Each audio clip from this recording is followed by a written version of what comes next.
Jadi sekarang kita akan masuk bagian berikutnya dari organ tumbuhan yaitu daun. Tuh, mungkin lebih mudah ya daunnya. Nah, ini daun yang biasanya ada di ranting pohon gitu ya. Jadi kalau di ranting pohon ini adalah bagian dari batang, cabang batang. Jadi biasanya ada tunas aksiler, tunas ujung, ujung batang. Kemudian ada buku-buku, kadang buku-bukunya jelas, kadang enggak. Kalau di monokotil dia jelas, kalau di kotil kan enggak jelas. Di mana buku-bukunya, tempat keluarnya daun, tempat keluarnya tunas, itu adalah buku-buku. Nah, sedangkan ini adalah internodus atau antar buku-buku gitu ya. Nah, kemudian daun itu dia nempel di ranting melalui ujung tangkai daunnya gitu ya. Jadi tangkai daun ini namanya petiola. Kemudian nanti ada bagian-bagiannya ya. Ada stipula gitu ya. Nah, ini ada scare-scare. Nah, kemarin ada yang tanya kalau daunnya itu rontok gitu ya, maka ini ada lapisan absisi yang terbentuk gitu ya. Jadi di area rantingnya juga udah eh, selama daun itu kemudian mati dan menguning tapi masih nempel di rantingnya, maka udah disiapin ini namanya nih lapisan absisinya gitu. Juga di ujung tangkainya juga udah disiapkan lapisan absisinya. Jadi kalau kalau kemudian dia rontok daunnya, itu udah bukan jaringan jaringan apa namanya, bukan jaringan yang hidup dan terbuka gitu ya, tapi udah mulai ada jaringan penutupnya yang baru gitu ya. Jadi dia bukan bukan luka, kecuali kalau emang daun segar bugar kemudian kita petik. Nah, itu kemudian luka gitu ya. Nah, di ujung tangkai daun itu ada tunas yang kita sebutnya tunas ketiak. Ini ya, ini tunas ketiak. Nah, ini tunas ketiak. Nah, daun itu ada macam-macam gitu ya. Ada daun ini pangkal tangkai daun pulvinus. Eh, kalau ngomongin pulvinus nih, kalau di SMP udah pernah kenal waktu ngomongin gerak tumbuhan. Apa tuh geraknya daun putri malu itu kan dia buka nutupnya itu karena aktivitas pulvinusnya, pangkal tangkai daun ya. Nah, kemudian kalau kita lihat daun begini, ini adalah helaiannya. Helaiannya itu blade itu ya, lamina helaiannya yang hijau gitu ya. Kemudian pertulangan daunnya, kalau ini gambar daun dikotil, nah jadi ini disebut dengan menyirip kayak gitu ya. Nah itu venasi daun. Kemudian ada stipula, pelindung daun. Kadang ada yang punya, ada yang enggak gitu ya. Dilihat aja nanti ke depan ke pekarangan mau lihat ya. Kemudian ada daun tunggal, ada daun majemuk sederhana, ada daun majemuk berganda. Bagaimana kita menentukan si spesies tanaman ini daunnya tuh daun tunggal. Oh, spesies tanaman yang B ini daunnya majemuk sederhana.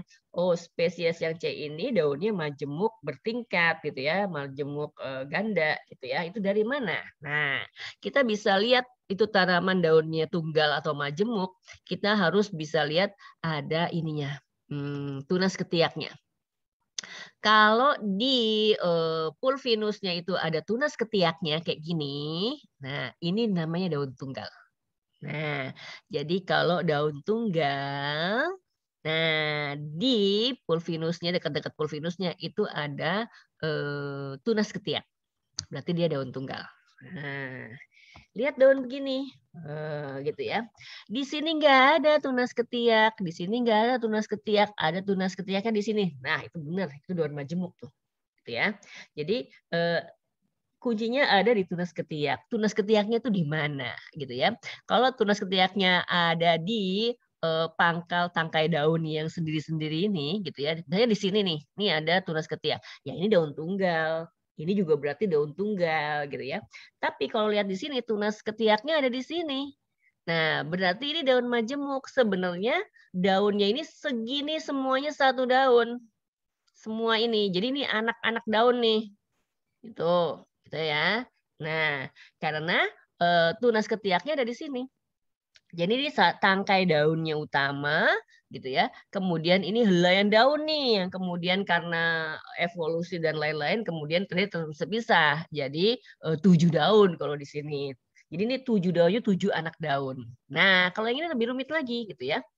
Di sini nggak ada tunas ketiak, di situ nggak ada tunas ketiak. Ada tunas ketiaknya di sini. Berarti dia satu daunnya itu segini semuanya satu daun. Nah, yang segini ini anak daun. Berarti yang daun helai-helaian ini adalah cucunya daun, gitu ya. Jadi ini adalah daun majemuk berganda, gitu ya. Daun majemuk berganda. Jadi satu daun itu segini, semuanya satu daun. Nah, ini anak daunnya segini. Segini. Jadi ini anak daunnya datu, wa, ga, pat, ma, nam, ju, pan. Nih. Cucu daunnya yang ini masing-masing ini cucu daunnya. Gitu ya. Nah, jadi coba nanti keluar rumah gitu ya kalau ada tanaman dilihat-lihat nih daun tunggal apa daun majemuk sederhana atau daun majemuk berganda nih. Gitu ya. Oke. Nah, ini membedakan daun monokotil dan daun dikotil. Kemarin waktu itu udah pernah ya, daun dikotil. Nah, ini ada tunas ketiaknya di sini. Kalau daun monokotil agak susah kadang ya lihat tunas ketiaknya, tapi buku-bukunya jelas. Jadi kan tadi tunas ketiak untuk ngelihat bahwa itu ada buku-buku di situ ya. Nah, karena di kotil itu buku-bukunya nggak kelihatan jelas, maka dilihat dari tunas ketiaknya. Di situ ada buku-buku gitu ya. Nah, jadi ini adalah helaian daun, kemudian ini tangkai daun, ini pulvinusnya, kemudian ini apa namanya tuh tunas ketiaknya. Nah, kalau daun monokotil kan sebenarnya dibilang bentuknya pita, panjang-panjang, dan sebagian dari mereka pas dia punya ini lidah daun. Orang Indonesia menyebutnya pelepah daun, gitu ya, pelepah daun. Nah, kemudian ini pelepah daun dia memeluk batang. Jadi pelepah daunnya itu memeluk batang. Jadi kalau kita mau metik dalam tanda kutip ya, metik daun yang monokotil gitu ya. Jadi kayak kita harus membuka pelepahnya, melepas pelepahnya dari buku-bukunya karena dia nempelnya di sini, nempelnya di buku-buku ujungnya pelepah itu. Gitu ya. Nah, kadang dia kiri kanan. Jadi dia saling memeluk, pelepahnya saling memeluk, pelepahnya saling memeluk gitu ya. Nggak kiri kanan, kadang tumbuk-tumbukan, saling memeluk gitu ya. Nah, jadi kadang yang namanya batang tanaman monokotil itu eh, eh, kenapa dia tebal itu hasil dari pelukan, hasil dari pelukan gimana ya? Hasil dari tumbuk-tumbukan dari pelepah daunnya, gitu ya, yang saling tumbuk-tumbukan, gitu ya. Nah, kemudian jadi ini helaian daunnya. Kemudian ini adalah pelepah daun vaginula gitu ya.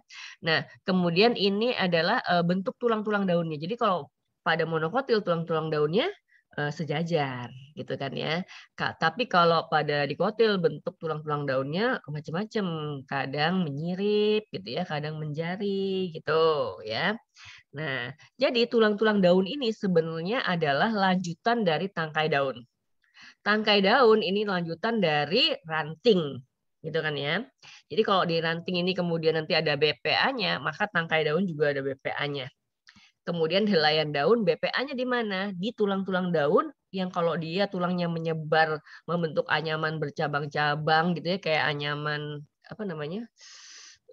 Rumah tawon kayak gitu ya. Itu juga isinya adalah BPA gitu ya. Jadi venasi daun adalah bentuk morfologi dari berkas pembuluh pada daun. Jadi ada silem dan floem itu sering dikuatkan oleh serat skankima. Kemarin kan kalau daun monokotil itu di sebelah luarnya ada seludang pembuluhnya. Jadi dia kuat gitu ya, ada sklerenkima seratnya sehingga dia kuat ya kayak daun ini kayak daun tebu, daun rumput, daun pandan yang kemarin ya. Saking kuatnya sklerenkima adalah sel-sel mati gitu ya, jaringan yang sel-selnya mati, maka kalau dia dipotong-potong memanjang, kemudian dikeringkan, sisa sklerenkimanya doang beneran gitu kan ya, maka dia bisa bernilai ekonomis gitu ya. Bisa dijadiin tali, bisa dijadiin serat pakaian, kemudian bisa dianyam jadi barang-barang kebutuhan manusia. gitu ya. Nah, jadi kalau di tanaman monokotil maka pertulangan daunnya adalah sejajar atau melengkung. Kalau di Magnoliopsida biasanya bentuknya macam-macam ya, bisa menyirip, bisa menjari gitu ya. Nah, kemudian ada macam-macam daun bergantung dari sudut pandangnya mau di mana gitu ya. Nah, jadi ini dari cara adaptasinya gitu ya. Ada daun namanya daun seromorfik, sero gitu ya. Berarti daun-daun yang pada tumbuhan yang hidupnya di lingkungan yang kekurangan air. Nah, kalau di lingkungan kekurangan air, maka dia bentuknya nggak helaian lebar-lebar begitu. Karena kalau helaian lebar-lebar, kemudian apa namanya stomanya banyak, stoma itu mengeluarkan partikel air gitu ya. Wah, nyari airnya aja susah, daunnya lebar-lebar pula, stomanya banyak. Maka dia berhemat, berhemat morfologinya gitu ya. Jangan sampai kemudian stomanya banyak-banyak. Maka kemudian daunnya sebagian besar tereduksi jadi bentuknya seperti ini, misalnya di tanaman kaktus gitu ya, supaya transpirasi, kalau penguapan itu namanya transpirasinya bisa dikurangi gitu ya. Daun mesomorfik, nah ini yang ideal ya, daun yang hidupnya tanamannya hidup di lingkungan yang cukup air. Seperti di Indonesia, sebagian besar tanaman itu berada di tempat yang airnya cukup ya. Jadi makanya hijau royo-royo Indonesia itu ya. Yang hidromorfik, tanamannya hidupnya di tempat yang lingkungannya banyak air, kadang basah, berair gitu ya. Berarti air banyak banget masuk ke dalam tubuh si tanaman itu. Maka kemudian juga harus disesuaikan bentuk daunnya. Misalnya mau lebar kayak daun teratai gitu ya, stomanya banyak gitu ya, dan seterusnya. Atau misalnya kutikulanya tebal gitu ya. Kalau daun seromorfik juga kadang kutikulanya tebal, dan memang kutikulanya tebal, tapi tujuannya lain ya. Tujuannya supaya kandungan air di dalam daun itu tidak mudah keluar gitu ya. Kalau yang hidromorfik, kenapa kadang kutikulanya tebal? Supaya air tidak mudah masuk gitu ya. Nah, kemudian ini ada struktur yang namanya hidatoda di daun. Hidatoda itu apa namanya? Lubang. Ini bukan stoma ya, bukan stoma, tapi hidatoda. Untuk melakukan gutasi. Apa itu gutasi? Gutasi itu pengeluaran air dengan cara menetes. Kalau stoma itu transpirasi itu keluarnya itu molekul-molekul air H2O gitu ya, molekul-molekul air. Kalau ini netes airnya. Nih.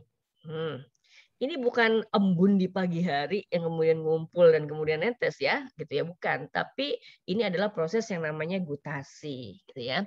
Jadi pengeluaran air dari lubang yang namanya hidatoda yang biasanya di pinggir, di tepi-tepi daun, di tepi-tepi daun, ya. Nah, jadi ini orang sering keliru dengan embun tadi gitu ya, padahal bukan embun gitu. Jadi kalau jadi seringkali tadi daun itu meneteskan daunnya di ujung sini atau di setiap lekukan daun ini berlekuk-lekuk nih. Nah, nah jadi dia airnya itu berupa tetesan air. Ya, bukan molekul air. Jadi ini kalau dipotong melintang daunnya ada kutikula di atas, kemudian kutikula di bawah, dia tetap punya stoma, tapi dia punya ini pori-pori nih. Ini ada pori-pori, ini lobang, bukan lobang, ya apa? Rongga tempat airnya tadi. Gitu ya, tempat airnya tadi. Jadi dia kalau udah ngumpul banyak airnya, dia keluar dari pori-porinya, kemudian ini tadinya tetesan airnya tadinya kecil, makin lama makin gede. Kalau udah cukup beratnya baru dia jatuh gitu ya. Nah, kalau dulu di dekat rumah saya itu ada tanaman bambu yang daunnya kecil-kecil banget yang biasa buat pagar bambu apa sih yang kecil-kecil banget gitu ya. Nah, itu kalau pagi emang di setiap ujungnya tuh ada gutasi kayak gini.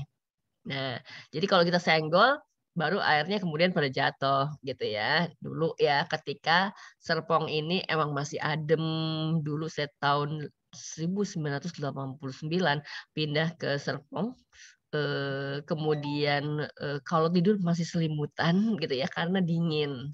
Nah, ini masih ketemu nih hidatoda kayak gini ya, gutasi-gutasi begini. Sekarang udah enggak, boro-boro tidur selimutannya gerah gitu ya. Nah, itu efek global warming juga kayaknya ya. Nah, itu hidatoda. Sebentar. Kemudian, nah ini struktur anatomi daun ya. Nah, jadi ini kan gambar ini udah sering juga keluar ya. Jadi kalau daun itu dipotong dari atas ke bawah. Dipotong dari atas, ini helaiannya, potong dari atas ke bawah gitu ya. Maka kita akan melihat bagian-bagiannya. Ya, epidermis atas. Jadi ada kata-kata atas ya. Epidermis atas biasanya berlapis kutikula gitu ya. Kemudian ini mesofil di bawah epidermis atas dan di atas epidermis bawah. Jadi tengah-tengah gitu ya. Ini adalah mesofil. Oh, bahasa Indonesianya daging daun. Jadi hijaunya daun itu karena mesofil. Kan kita udah belajar bahwa epidermis itu sederetan sel, susunannya rapat, tanpa ruang antar sel, biasanya tidak berkutikula. Biasanya tidak berkloroplas gitu ya. Jadi ini epidermis atas itu bening. Kutikulanya juga bening gitu ya. Jadi kalau kita melihat daun warnanya hijau, itu pandangan kita tembus sampai ke mesofil. Jadi yang ada kloroplasnya kan ini palisade sama bunga karang. Palisade lebih banyak kloroplasnya karena dia lebih rapet ya. Kalau bunga karang dia rongganya banyak gitu ya. Nah, jadi kalau kita lihat daun warnanya lebih hijau di permukaan atas dibanding dengan permukaan bawah karena di permukaan atas ada palisadenya. Ini daun dikotil ya. Ini daun dikotil. Kalau daun monokotil sama ini. Kalau daun dikotil mesofilnya jaringannya sama gitu ya. Tapi kalau daun dikotil ada palisade di atas, kemudian ada bunga karang di sebelah bawahnya gitu ya. Nah, kemudian jadi ini daging daun terdiri dari palisade dan bunga karang. Nama lengkapnya parenkima palisade dan parenkima spons, gitu kan ya. Nah, kemudian ada berkas pembuluh angkut di mana? Tadi udah cerita bahwa berkas pembuluh angkutnya itu adalah lanjutan dari tangkai daun, gitu kan ya, dari tangkai daun. Ada vena, ada vena, ada floem dan xilem. Iya, ada floem dan xilem. Coba kamu urutin ya, bentuknya jadi gini. Kalau di batang, ibaratnya ini batang ya, maka floem di arah ke kulit, xilem di arah tengah-tengah gitu ya. Kemudian dia ke cabang, batang juga begitu, ke cabang batang juga begitu ya. Jadi floem di arah luar, xilem di arah dalam gitu ya. Ketika dia sampai ke helaian daun kan begitu juga. Nah, kan kalau helaian daun dia begini daunnya begitu ya. Ini tangkai daun lah gitu ya. Maka kemudian dia kan begini bentuknya. Nah, jadi ini arah dalamnya itu adalah xilem, arah yang keluarnya itu adalah floem. Gitu ya. Nah, jadi diurutin dari batang, kemudian ke ranting, kemudian ke tangkai, kemudian ke helaian gitu ya. Nah, jadi semua bagian tulang-tulang daun itu isinya adalah berkas pembuluh angkut. Kalau kita lihat daun, tulang daunnya tadi menyirip gitu doang, ada bagian tengah yang utama, kemudian dia menyirip ke kiri kanan. Sesungguhnya daun itu bisa kokoh begitu, gitu ya, walaupun dia helaiannya kalau kena angin dia bisa berkibar-kibar juga gitu ya. Tapi bentuknya bisa begitu kokoh dalam tanda kutip ya. Kokoh begitu karena dia ditopang oleh rangka yang tersusun dari berkas pembuluh angkut, tulang-tulang daun. Jadi tulang daun itu mulai dari yang paling gede, kemudian yang sedang, kemudian yang kecil sampai yang ke halus-halus. Saya dulu kurikulum yang lama ketika tumbuh-tumbuhan babnya banyak gitu ya, tugas akhirnya adalah menghilangkan mesofil daun, tinggallah rangka daunnya aja, kemudian dikeringkan. Kalau kamu pergi ke tempat tukang bunga kering gitu ya, ada kok gitu ya. Jadi daun itu tinggal rangkanya doang. Jadi bentuknya tetap begitu, kemudian di dalamnya tuh rangka yang isinya tulang-tulang daun aja. Mulai dari tulang daun yang paling gede sampai tulang daun yang paling halus gitu ya. Nah, jadi kalau kita hilangkan mesofilnya, itu gampang karena dia jaringan parenkima. Kan dia dindingnya paling tipis gitu ya. Ini kan parenkima semua ini gitu ya. Tinggal direndam di air. Airnya yang kotor, yang banyak bakteri pembusuknya gitu ya. Nah, rendam kalau daunnya lunak, dia kadang seminggu direndam itu udah busuk mesofilnya udah busuk, udah warnanya udah hijau tua gitu ya. Udah lembek gitu ya. Nah, kemudian kita tinggal semprot pakai selang air dengan kekuatan yang tinggi, ya serut gitu, itu tuh lepas semua tuh mesofil yang udah busuk itu. Tinggal rangkanya doang. Rangkanya itu kemudian dikeringkan gitu ya.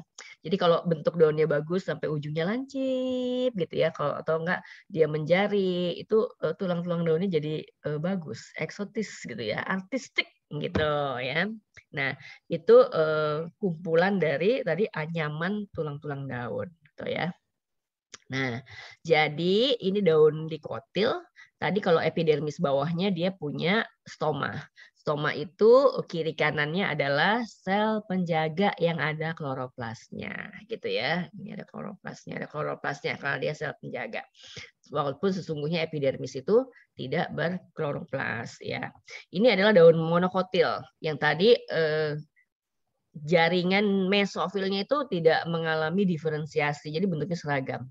Ini adalah BPA, ini adalah BPA. Kadang dia beneran berseludang ya, tadi seludangnya dia tebal gitu. Semuanya juga dia ada seludangnya gitu ya. Nah, kalau dilihat tadi udah sebagian besar saya jelaskannya, epidermis atas disebut adaksial, epidermis bawah abaksial. Gimana kalau supaya nggak kebalik-balik, bawah B. Jadi atasnya adaksial, yang bawahnya abaksial gitu ya. Lapis sel tersusun rapat berlapis kutikula, namun pada daun liliopsida kadang tidak berkutikula. Liliopsida daun monokotil ya. Nah, pada beberapa tempat dapat berubah menjadi sel penutup stoma. Iya, jadi daun ada 3 tipe berdasarkan keberadaan stoma. Tadi 3 tipe daun berdasarkan adaptasi terhadap lingkungan ya, gitu ya. Nah, ada daun epistomatik, stomanya di bagian atas, adaksial, gitu ya. Ada daun hipostomatik, stomanya ada di bagian bawah daun. Ada amfistomatik, daunnya ada di atas dan bawah, gitu ya. Jadi tergantung nih kedudukan daun pada tangkainya gimana, gitu ya. Kalau daun-daun pohon-pohon besar, gitu kan, dia kan dia begini. Nih helaiannya dia begini, gitu ya. Helaiannya dia begini, maka dia normalnya stomanya biasanya ada di bawah gitu ya. Kalau dia gini kedudukannya terhadap tangkai daun, dia ada di dua-duanya gitu.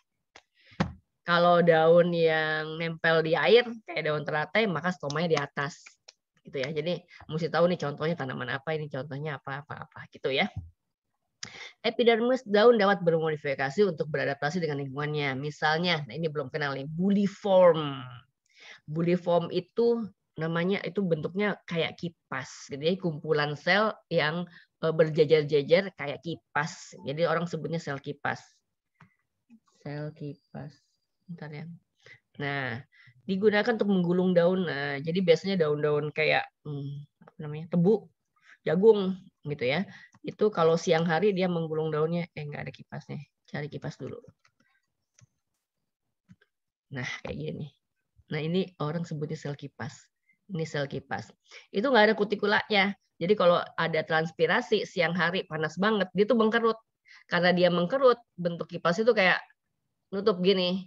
Nah, kalau dia bersama-sama, sepanjang epidermis ini ada sel kipasnya bersama-sama, maka dia hasil akhirnya adalah daun yang tergulung-gulung. Kenapa daunnya tergulung-gulung? Itu untuk mencegah transpirasi yang terlalu tinggi. Ketika daun itu menggulung-gulung, di bagian tengah tuh jadi adem. Jadi dia tuh nggak jembreng gini loh. Nah, dia tuh nggak jembreng menantang matahari. Nah, itu transpirasinya banyak banget gitu ya. Maka dia gulung-gulunglah daunnya. Kalau yang tinggal di pedesaan gitu ya, di ladang jagung siang hari begitu daunnya ya, tebu jagung begitu. Nah, jadi itu sel-sel ini namanya buliform. Sel-sel ini namanya buliform, sel berbentuk kipas, gitu ya. Itu gambarnya. Nah, ini. Kemudian trikoma, kita udah bahas trikoma ya.